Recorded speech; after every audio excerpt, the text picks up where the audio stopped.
Este programa es posible gracias al equipo conformado por Gitanjali Suárez, Inmaculada Sebastiano, Melanie Pieruzzi, Carlos Javier Virgües y Giancarlo Caraballo. Recuerda que nos puedes seguir en Instagram como @pisolacultural y también puedes seguir la transmisión en vivo en www.mundour.com.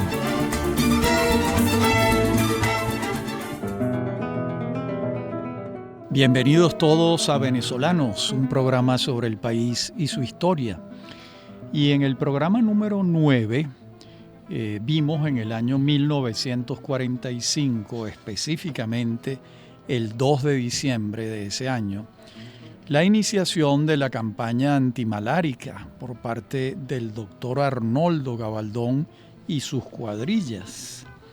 Recordemos que el doctor Gabaldón conoció de las posibilidades efectivas del DDT en la erradicación del zancudo transmisor del paludismo después de que fueron comprobadas sus propiedades insecticidas y sobre todo de la duración de su efecto en el tiempo.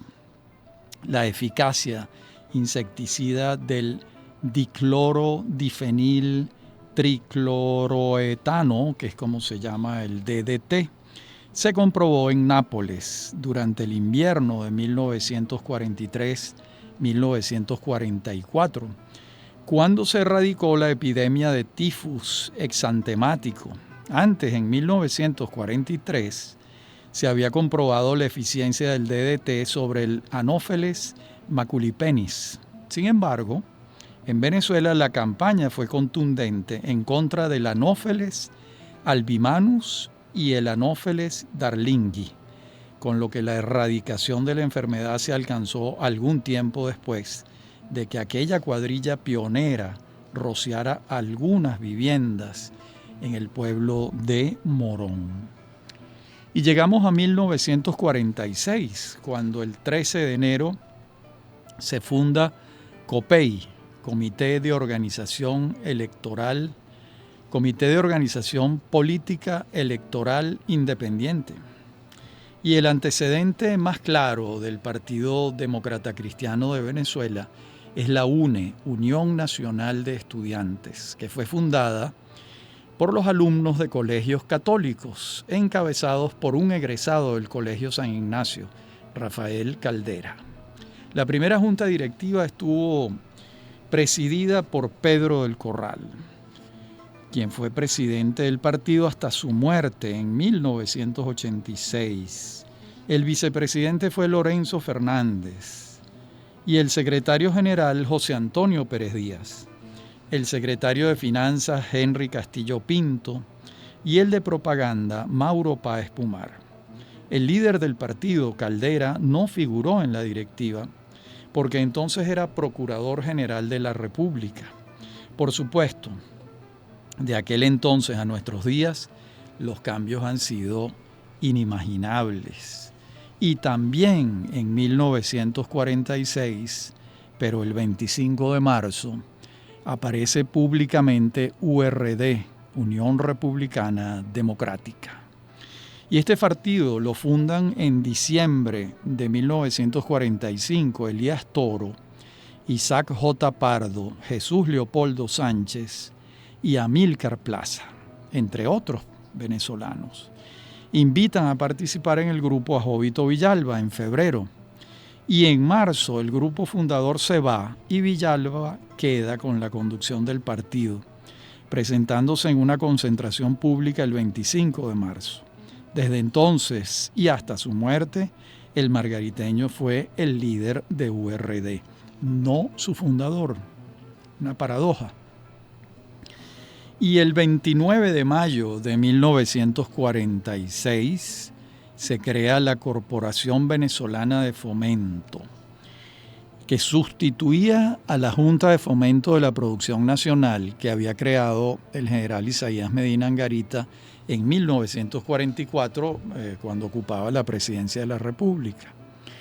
La CBF vino a instrumentar en Venezuela lo que después la CEPAL, Comisión Económica para América Latina de la Organización de las Naciones Unidas, denominó industrialización por sustitución de importaciones. En otras palabras, Venezuela requería diversificar su economía, que ya para entonces era mayoritariamente petrolera, y para hacerlo, la CBF establecería los mecanismos de otorgamiento de créditos a empresarios privados que quisieran desarrollar, voy a citar, la agricultura, cría, industria y minería en el país, por supuesto. Mientras que el Estado se reservaba, voy a citar, la promoción de empresas de utilidad pública, cuya volumen o características no sean posibles o halagadoras para el inversionista particular. Y esta política de industrialización por sustitución de importaciones tuvo vigencia en Venezuela con distintos grados de intensidad hasta 1989, cuando todo el esquema arancelario y de subsidios protector de la industria nacional se levantó en aras del libre mercado durante en el comienzo del segundo gobierno de Carlos Andrés Pérez. Y es de señalar que Venezuela creó la CBF antes de que la CEPAL diseñara esta política para América Latina, de modo que Venezuela fue una pionera. Y esto ocurrió durante el primer gobierno de Rómulo Betancourt, el gobierno de la Junta Revolucionaria de Gobierno. Aquí se le atribuyó al Estado la tarea de promover el desarrollo económico general a través de un sistema crediticio. Fíjense que el Estado no estaba creando empresas, sino que estaba otorgándole créditos y facilidades a los empresarios privados que quisieran desarrollar determinadas áreas de la economía venezolana. Esto es importante aclararlo porque el Estado empresario va a surgir después, muy particularmente durante el primer gobierno de Carlos Andrés Pérez. Bien, y llegamos al 27 de octubre de 1946, cuando ocurren las elecciones para la Asamblea Nacional Constituyente, y por primera vez en la historia de Venezuela votan las mujeres. Esto parte del 28 de marzo de 1946, cuando fue publicado en Gaceta Oficial el Estatuto Electoral para la elección de los representantes a la Asamblea Nacional Constituyente, y los comicios tuvieron lugar el 27 de octubre. Fueron los primeros que se dieron con el sufragio universal en toda nuestra historia. Votaron hombres y mujeres mayores de 18 años. Acción Democrática obtuvo el 78,43% de los votos. COPEI el 13,22%, URD el 4,26% y el Partido Comunista Venezolano el 3,62%. Estos fueron los partidos concurrentes a la convocatoria de elecciones de la Asamblea Nacional Constituyente, que se va a instalar el 17 de diciembre de 1946, con Andrés Eloy Blanco, el gran poeta y abogado, en la presidencia. Y una vez en funciones, embestida de la soberanía popular, la Asamblea procedió a ratificar a la Junta Revolucionaria de Gobierno. Y en esos mismos días, Raúl Leoni, ministro del Trabajo, estimula la creación de 757 sindicatos y 13 federaciones sindicales. Este debe ser uno de los casos más extraños en la historia, según el cual el movimiento sindical se estimula desde el Ministerio del Trabajo. Y el primer ministro del Trabajo que despachará autónomamente, me refiero en relación con el Ministerio de Comunicaciones, fue Raúl Leoni, quien se había preparado para ello de manera tal que nadie en la dirección de su partido, Acción Democrática, discutía su pertinencia. Contaba entonces 40 años. Recordemos que Leoni se formó como abogado en el exilio en Bogotá y de una vez se especializó en derecho del trabajo, en derecho laboral. Y en la introducción a la memoria del Ministerio del Trabajo correspondiente al año civil de 1946, el propio ministro Leoni hace un balance de su primer año de gestión y ofrece unos datos que hablan por sí solos.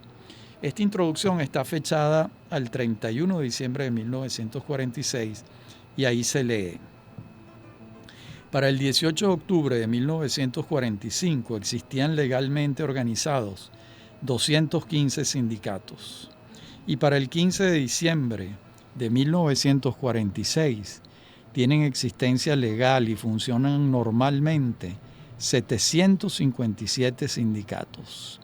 Además, se han constituido 13 federaciones sindicales, debiendo observarse que para el 18 de octubre no existía en Venezuela ninguna federación de trabajadores.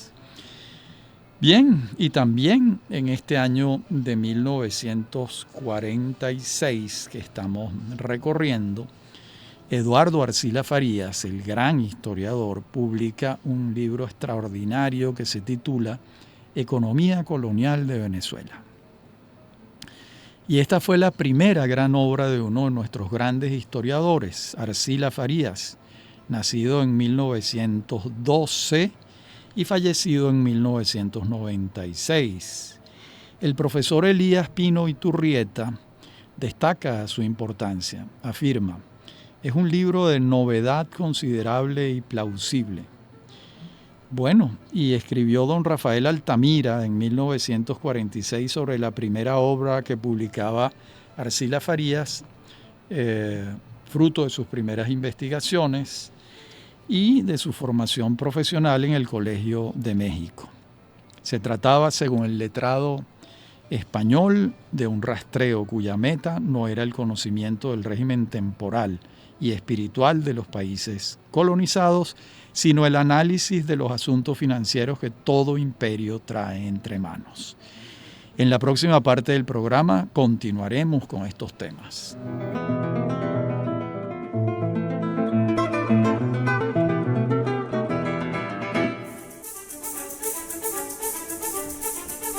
En breve continúa Venezolanos.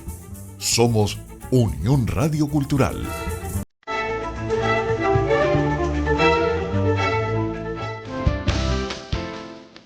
Estás escuchando Unión Radio Cultural. Este y otros programas de Venezolanos los puedes oír en formato podcast a través de Anchor.fm. Para alguna sugerencia sobre este espacio, pueden escribirnos al correo rafaelarraiz@hotmail.com. Somos Unión Radio Cultural.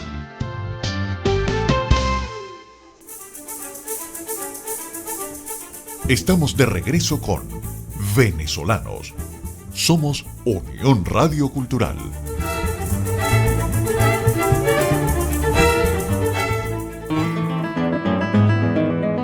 Sigue diciendo Pino Iturrieta: en consecuencia era un trabajo excepcional ante la escasez de escritos de esta clase. Pero no solo importa la obra por su objeto inmediato o por la ausencia de estudios semejantes.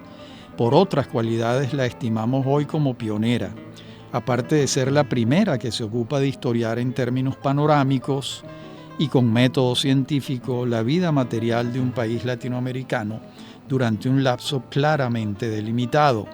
Significa la introducción del moderno auxilio de las estadísticas como herramienta para la comprensión del fenómeno, la vinculación del proceso a la vida de los grupos sociales en lo que repercute y la apertura de temas susceptibles de estudio particular en el futuro. Esto señaló el profesor Pino Iturrieta sobre esta obra extraordinaria del profesor también Eduardo Arcila Farías. Y llegamos a julio de 1947, el 5 de julio, cuando se aprueba la nueva Constitución Nacional. Aquella Asamblea Nacional Constituyente que mencionamos antes había designado una comisión redactora de la nueva Carta Magna. Esta comisión estuvo integrada por Gustavo Machado, Juan Bautista Fuenmayor, Lorenzo Fernández, Panchita Sublet Saluso, Mercedes Carvajal de Arocha y Luis Augusto Dubuc. Como es evidente, la comisión la integraban miembros del Partido Comunista, miembros del Partido COPEI y miembros de Acción Democrática. Y comenzó a trabajar el 30 de enero de 1947. La Carta Magna se sancionó el 5 de julio de este año, quedando derogada la Constitución Nacional de 1936, que había sido levemente modificada en 1945. Y los debates para la redacción de la nueva Constitución duraron 6 meses. Se transmitieron por radio con el beneplácito de toda la población. Era la primera vez que los venezolanos escuchaban un debate constitucional. Y según cuentan mis padres, los radios estaban prendidos en las casas. Recordemos que no existía la televisión y la gente pegada, el oído pegado a la radio, escuchando todo el debate extraordinario que ocurrió allí. Esta Constitución de 1947 consagra el principio político que venía desarrollándose, el de una mayor actuación del Estado en los asuntos públicos. Este proceso comenzó realmente con el gobierno de López Contreras, cuando López Contreras le atribuyó al Estado mayores funciones que las que había tenido durante el gobierno o la dictadura de Juan Vicente Gómez. Y en el fondo, la Carta Magna le atribuyó mayores responsabilidades al Estado en su tarea de constructor de un estado de bienestar, que era como se llamaba entonces el también conocido como welfare state, que significa lo mismo.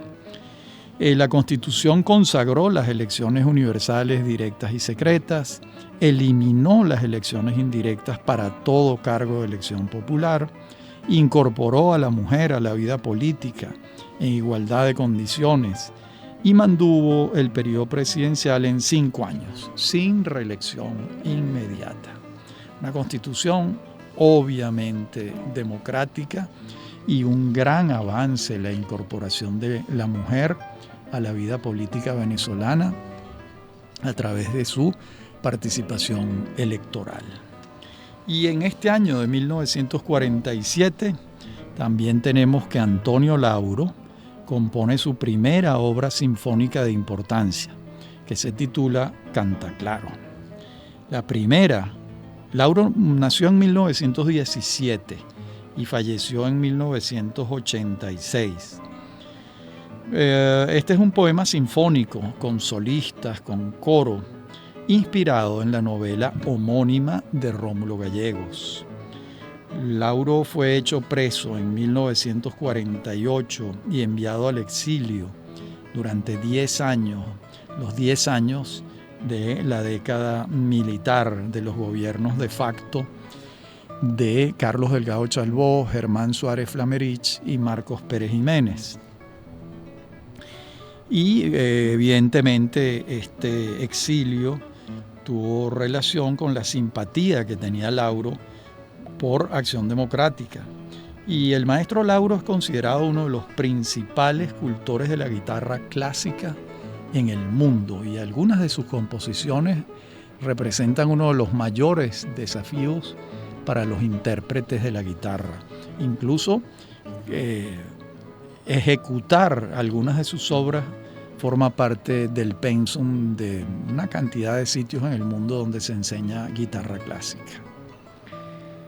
Y en 1948 vamos a tener que el 15 de febrero el maestro Rómulo Gallegos asume la presidencia de la República. Es el primer presidente electo por voto universal.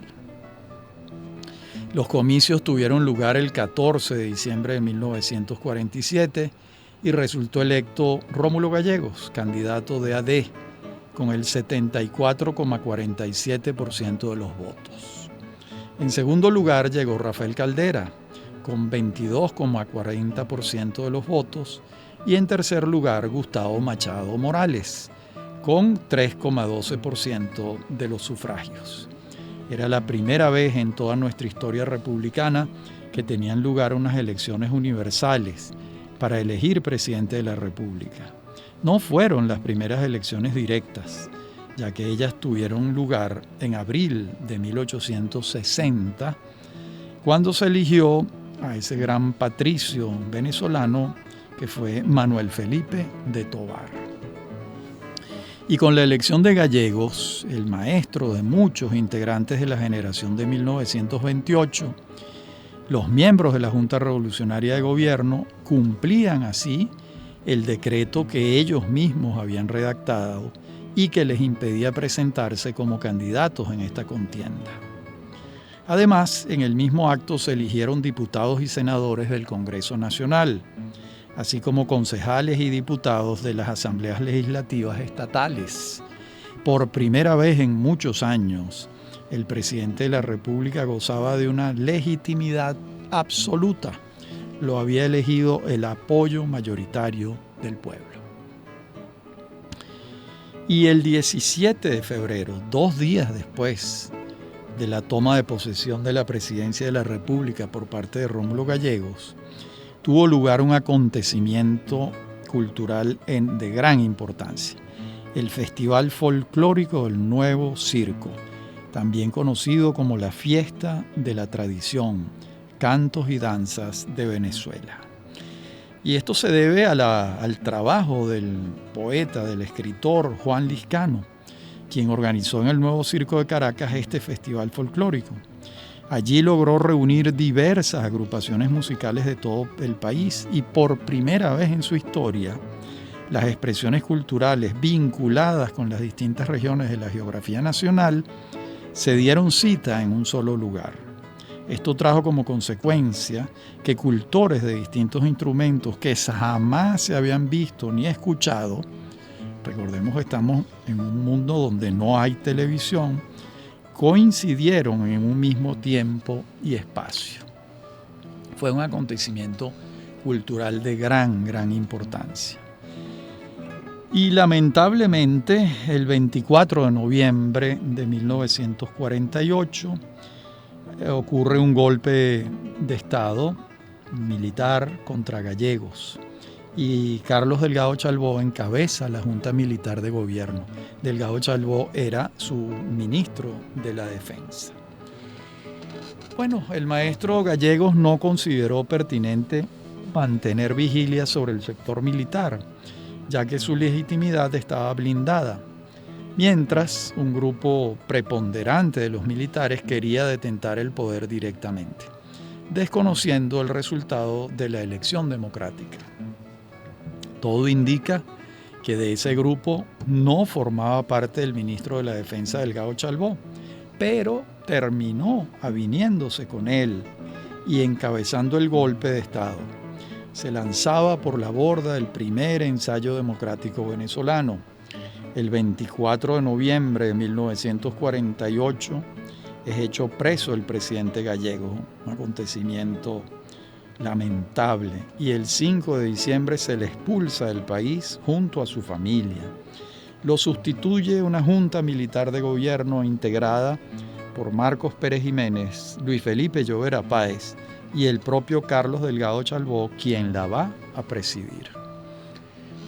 Bien. Y en la próxima parte del programa, cuando lleguemos a 1950, veremos el magnicidio precisamente de Carlos Delgado Chalbaud. Ya regresamos.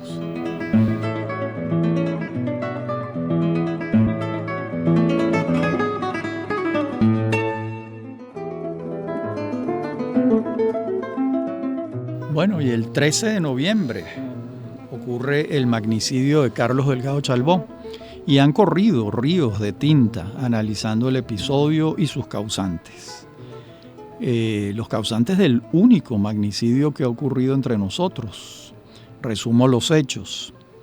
Al no más salir de su casa en el Pedregal del Caracas Country Club el 13 de noviembre de 1950, el comandante Delgado y su reducidísima comitiva fue interceptado por un comando encabezado por Rafael Simón Urbina. Y una vez trasladado de su vehículo al de sus captores, se dirigieron a la calle La Cinta, en la urbanización Las Mercedes, recientemente construida. Y ahí quedaba la casa de Antonio Aranguren. como se había convenido entre Aranguren y Urbina, según lo demostrado en el sumario del magnicidio. Pero el azar quiso que en el trayecto a uno de los seguidores de Urbina se le fuera un tiro por impericia, y ese tiro se lo pegó en el tobillo al propio Urbina, quien comenzó a perder sangre copiosamente. Y en situación de pánico, con Urbina malherido y los integrantes de su comando en estado de ebriedad, porque habían ingerido bebidas espirituosas para envalentonarse, pues decidieron tirotear a Delgado Chalbaud una vez que había llegado a la casa en Las Mercedes. Pareciera que este no era el destino que se tenía previsto, sino el plan de lo que se trataba era de obligarlo a renunciar, pero no tenemos forma de saberlo con exactitud, ya que cuando Urbina era trasladado de una cárcel a otra, después de haberse entregado, fue también ultimado a balazos por una comisión de la Seguridad Nacional. En otras palabras, quien hubiera podido confesar si había un vínculo entre él y los otros integrantes de la Junta Militar o cualquier otro interesado en la renuncia o muerte de Delgado, no estaba para confesarlo, había sido eliminado. Bueno, testimonios de bando y bando abundan, pero lo único cierto es que el comandante Delgado murió y de inmediato la Junta Militar comenzó a buscarle un sustituto, ya que Pérez Jiménez se cuidó mucho de no sucederlo él para no darle crédito a la hipótesis del interés en su muerte. En días sucesivos se pensó que el doctor Arnoldo Gabaldón sucedería a Delgado, como había sido la voluntad de Delgado, y de hecho comenzó a despachar desde Miraflores a la espera de la confirmación en el cargo por parte de la Junta Militar, pero ello no ocurrió. La Junta prefirió al doctor Germán Suárez Flamerich, quien entonces era embajador de Venezuela en Perú, y tomó posesión el 27 de noviembre. Se tuvo que modificar entonces la denominación de la Junta, pasando a llamarse Junta de Gobierno, ya que Suárez Flamerich era civil, no era militar.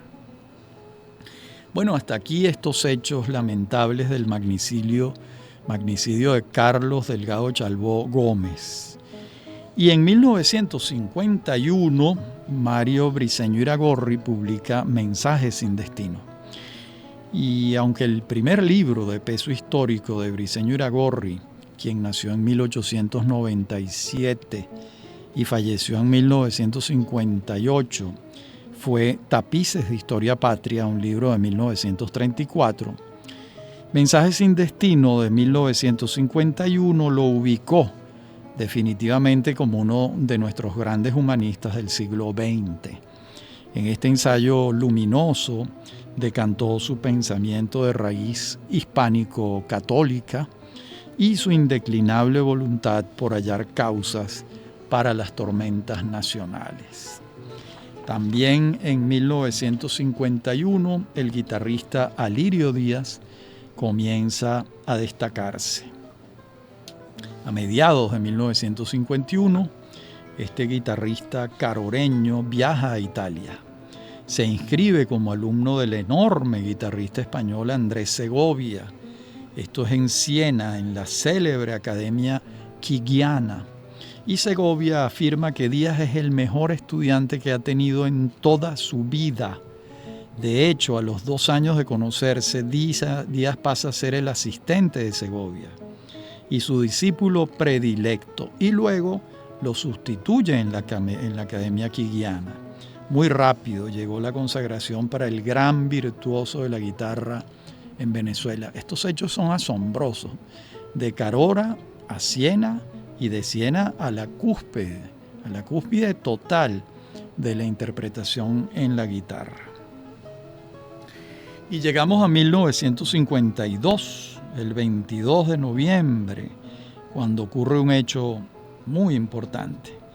sale al aire la televisora nacional de Venezuela, TVN5. Bueno, y aunque la televisora nacional, Canal 5, fue fundada en esta fecha por el gobernante de entonces, Marcos Pérez Jiménez, salió al aire el 1 de enero de 1953, después de superar un periodo de prueba. Fue el primer canal de televisión en funcionar en Venezuela.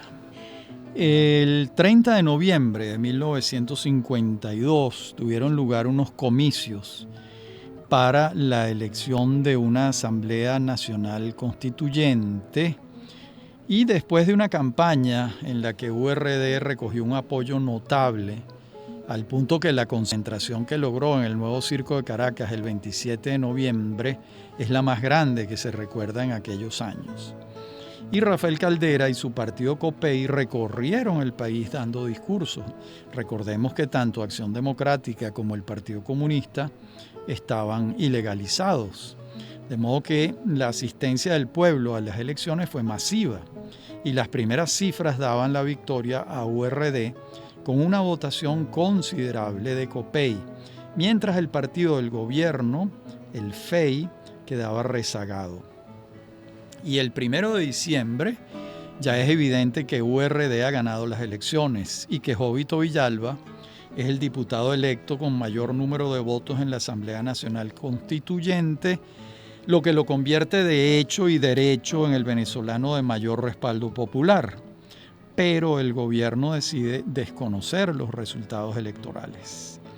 Se crea una crisis en el Consejo Supremo Electoral, en donde los honestos se niegan a alterar los resultados a favor del gobierno y su presidente, Vicente Grisanti, se refugia en la Embajada de Brasil. 11 de los 15 miembros del Consejo Supremo Electoral renuncian junto a Grisanti, mientras el gobierno designa un nuevo Consejo Supremo Electoral que sí está dispuesto a falsificar el resultado. Y el 2 de diciembre, este nuevo Consejo Supremo Electoral entrega unos resultados distintos en los que gana por amplio margen el FEI. Marcos Pérez Jiménez asume la presidencia provisional de Venezuela el mismo día, mientras el gobierno hace esfuerzos por lograr que URD acepte el resultado electoral y en vista de que no lo hacen, son montados en un avión y expulsados a Panamá el 15 de diciembre. COPEI no forma parte de la Asamblea Nacional Constituyente cuando en enero condiciona su participación en ella, y el gobierno no responde sus peticiones. Bueno, y si la Junta Militar de Gobierno presidida por Delgado Chalbó llegó al poder infringiéndole un golpe de Estado a un presidente electo por la mayoría, la presidencia provisional de Pérez Jiménez se impuso sobre un fraude electoral perpetrado contra el mismo pueblo que veía burlada su voluntad. Y llegamos a 1953, el 19 de octubre. El entonces presidente de la República, Marcos Pérez Jiménez, firma el decreto de autorización de creación de la Universidad Católica Andrés Bello y encarga de la ejecución del decreto a su ministro de Educación, José Loreto Arizmendi. Pocos días después, abría la Casa de Estudios con 340 alumnos en Ingeniería Civil y Derecho. Y en junio de 1954, el rector fundador, Carlos Guillermo Plaza, sacerdote jesuita, le envía una carta al ministro Arizmendi comunicándole la decisión que han tomado de denominar a la nueva Casa de Estudios Superiores Universidad Católica Andrés Bello, en homenaje al ilustrísimo caraqueño Andrés Bello. Y el 15 de noviembre, la familia Phelps funda Radio Caracas Televisión. RCTV comenzó transmitiendo por el canal 7, pero en diciembre de 1954 se le adjudicó el canal 2. La primera vez que se transmitió en remoto fue con motivo de la inauguración del puente sobre el lago de Maracaibo, Rafael Urdaneta. Amable Espina fue su primer director y Guillermo Tocker el primer administrador. Lamentablemente, no se le renovó la concesión y dejó de transmitir el 27 de mayo del año 2007. Jamás imaginó William H. Phelps, hijo, que la televisora que fundó en 1953 tendría ese lamentable destino. Y en 1954, el 12 de febrero, se funda en Puerto Cabello el Banco del Caribe, un grupo de empresarios capitaneados por N.D. Dow. Funda en este puerto este banco ya longevo. Su primera junta directiva, además de su fundador, estuvo integrada por Pedro Borrego, Aníbal Dow, Marco Tulio Enríquez, Pedro Pardo y Carlos Rogelio Ross. Y en 1954 se inaugura la primera etapa de la ciudad universitaria de la Universidad Central de Venezuela, obra del gran arquitecto Carlos Raúl Villanueva. Pero esto lo vamos a ver en la última parte del programa. Ya regresamos.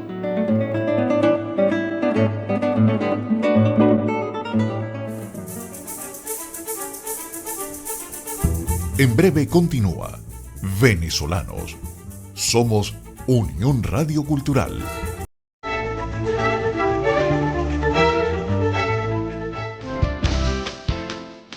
Estás escuchando Unión Radio Cultural. Este y otros programas de Venezolanos los puedes oír en formato podcast a través de Anchor.fm. Para alguna sugerencia sobre este espacio, pueden escribirnos al correo rafaelarraiz@hotmail.com. Somos Unión Radio Cultural.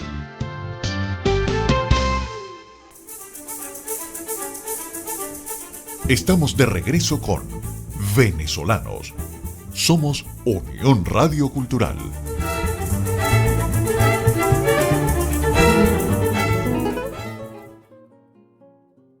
El encargo del proyecto de diseño de la ciudad universitaria de Caracas tiene lugar en 1943 y desde entonces y hasta el momento de su muerte, el 16 de agosto de 1975, Villanueva tiene siempre pendiente entre manos a algún edificio del conjunto.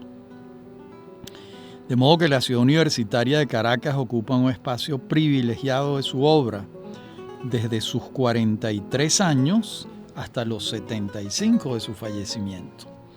Puede decirse, sin que ello vaya en desmedro de sus otros aportes, que esta obra es la principal de su conjunto creador. Creo que sobre esto no hay duda alguna.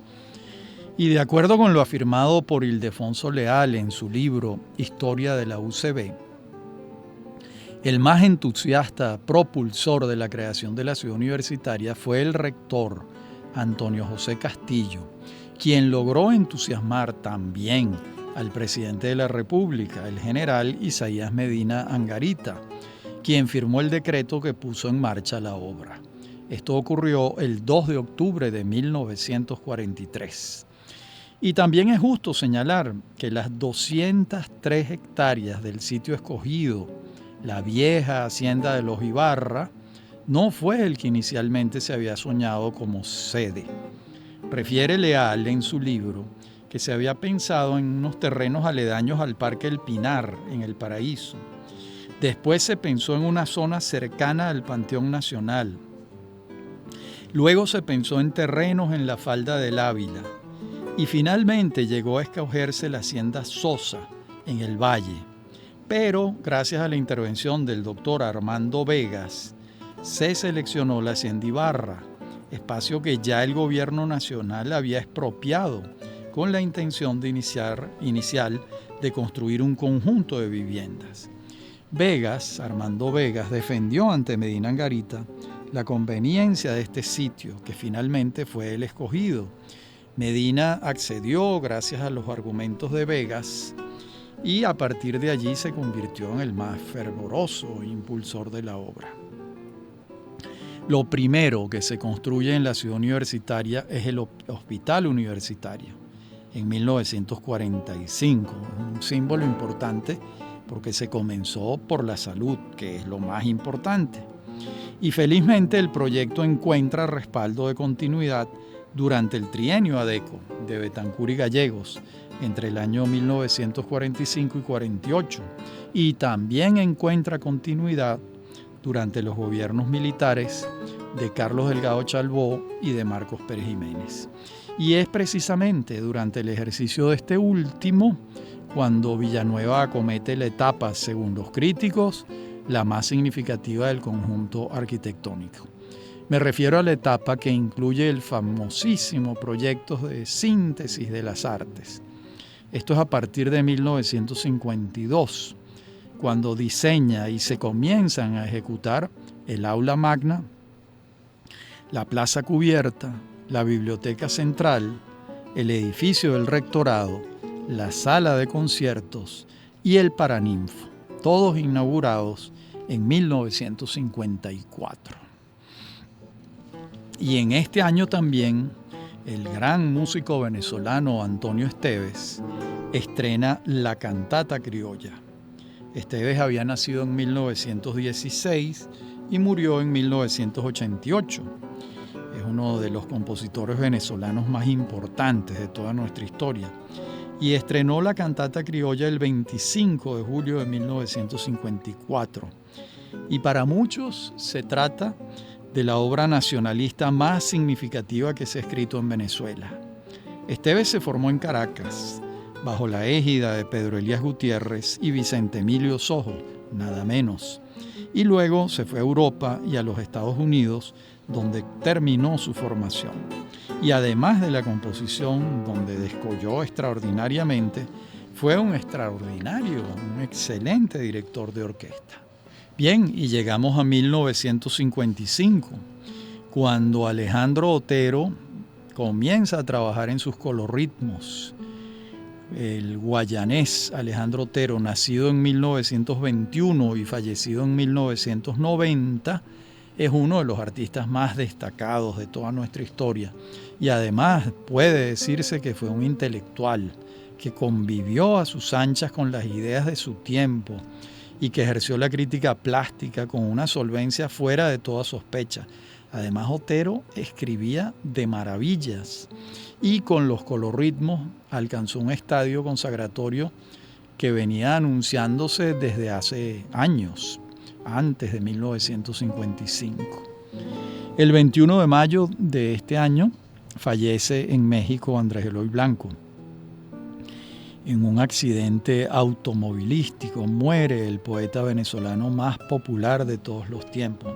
Tenía apenas 57 años y una obra poética que anidaba en el alma del pueblo venezolano.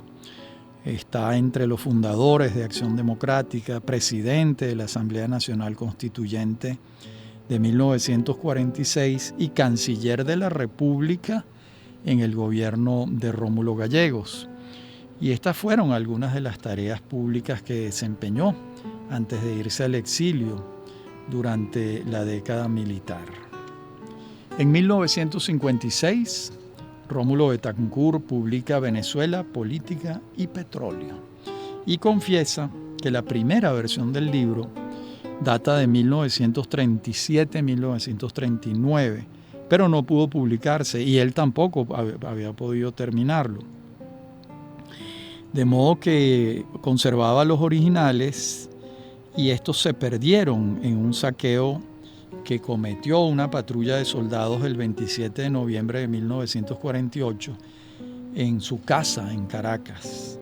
La nueva redacción del libro tuvo lugar en el exilio, entre las ciudades de Washington, La Habana, San José de Costa Rica y finalmente lo concluyó en San Juan de Puerto Rico.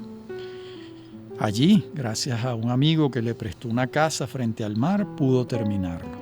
Estuvo trabajando día y noche durante meses, acompañado por los 2 escoltas que le había asignado el gobernador de la isla, Luis Muñoz Marín, y un perro fiel que seguía impertérrito el sonido de las teclas de la máquina de escribir.